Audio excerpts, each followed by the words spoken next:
Великой Отечественной войне построены.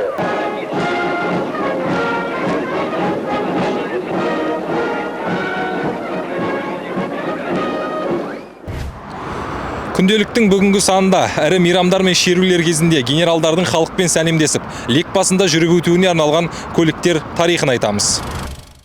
Сап түзеген қалың қол, қазақ әскерінің айбыны мен айбарын көрсететін шеруді тамашалауға келген нөпір халық. Оған қоса көк жәшіктің арғы жағынан көз тіккен көрермен. Дәл осы сәтте шеру өтіп жатқан алаң шетінен парадты басқарушы генерал мінген темір тұлпар көрінеді.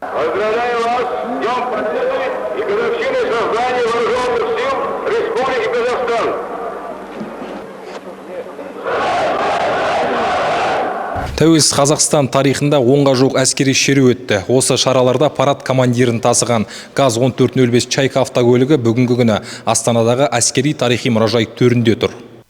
Көлікте микрофон қоятын орын мен қозғалыс кезінде тіке тұрған пассажирге демеу болатын тұтқа секілді барлық керек жарақ қарастырылған. Шеруге арналған барлық модель генералдардың парад киім үлгісінің түсіне боялған. Чайканың 15 данасы әлемге таратылған. Ең бірінші данасы газ музейінде сақтаулы, ал екіншісі кубалық атақты лидер Фидель Кастроға тарту етілген. Дәл осы нұсқасы 1985 жылы жасалып шығарылған, жалпы ұзындығы 6 метрден асады, ені 2 метрді құрайды. Дәл осы автокөлікпен біздің армия генералы, халық қаһарманы, Кеңес одағының батыры Сағадат Қожахметұлы Нұрмағамбетов шерулер кезінде мінген. Сонымен қатар басқа да біздің Қазақстан Республикасы қорғаныс министрлері де атаулы мерекелерде, іс-шараларда халықпен амандасу және колоннаның басында жүріп өту кезінде пайдаланылған болатын. Қазіргі таңда 2009 жылға дейін біздің қарулы күштерде пайдаланылған бұл автокөлік біздің әскери тарихи музейінің құнды жәдігерлерінің бірі болып табылады. Зейнетке шыққан бұл көк көлік 1996 жылы тәуелсіздіктің 5 жылдығына арналған, 2000 жылы жеңістің 55 жылдығына арналған, 2005 жылы жеңістің 60 жылдығына арналған, 2009 жылы Конституцияның 14 жылдығына арналған әскери шерулерге қатысты.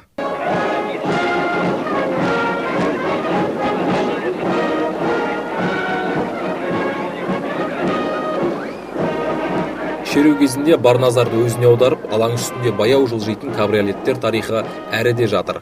Жаугершілік заманда қол бастаған қазақ сардарлары атты әскердің алдына шығып сөз бастап, әр жауынгердің бойына жігер беру үшін белкілдеген ту көтерген жасақтың о шетінен бұ шетіне дейін бір желіп өткені анық.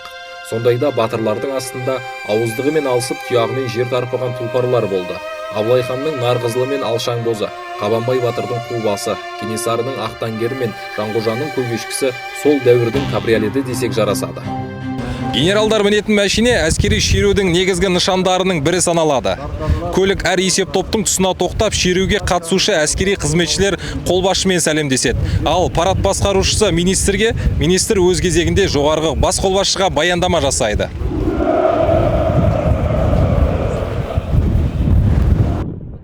Бүгінгі күні сардарлар мінген сәйгүлікпен алғашқы қорғаныс министрлері қолданған Чайканы американдық Линкольн Таун Кар автокөлігі алмастырған. 1917 жылы атақты инженер Генри Лиланд негізін қалаған Линкольн Мотор Компани көліктері салтанатты рәсімдерде кеңінен қолданылатын марка түрі. Дәл осы көлік 2009 жылдан бері өткен Қазақстандағы әскери шерулерге қатысып келеді. Қорғаныс министрлігінің 83-205 әскери бөлімінің балансына бөлінген болатын. Қазіргі таңда көліктің жағдайы өте жақсы, және 83-205 әскери бөлімінің парк аумағында тұрады.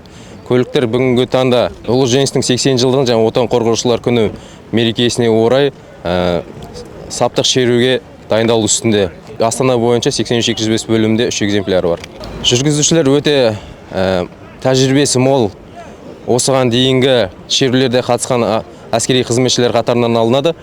Номерлік ерекшеліктеріне болатын болсақ, бұлардың әскери номерлары өзі үшеу. Әр машинаға өзінің жеке басына бекітілген болады. 001 КМ және 002-003 КМ.